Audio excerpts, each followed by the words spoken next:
So, see, very important question you're asking. Actually, questions which actually provoke too much of my thought. But it's very good because it gives the audience an insight into what actually goes in the mind of a surgeon. Now, how do you actually track outcomes? It is always best that you always compare yourself with your last case. Point number one. Point number two, every surgeon, it is said that he keeps with him a small diary which he carries with him to his grave. In that diary, he actually lists the names of those patients whom he could not save, for which he still says a prayer in silence. He still maintains a record of those patients in that diary, wherein he always felt as to how he could have done better.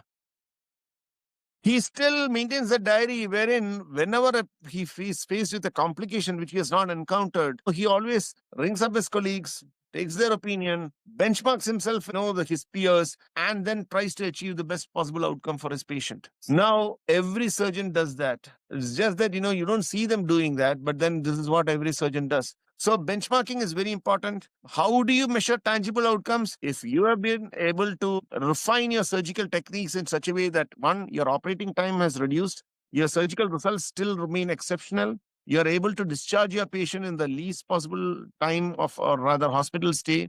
Four, your patient satisfaction is paramount and it's right there at the top. Five, your post-operative complication rates are very less and are on par with what is the national or the global standard for that matter. And, you have been refining your techniques and keeping yourself abreast of what is happening elsewhere. And you're able to offer that sort of surgical care to your patients. I would say that is the best way by which you can actually assess your outcomes.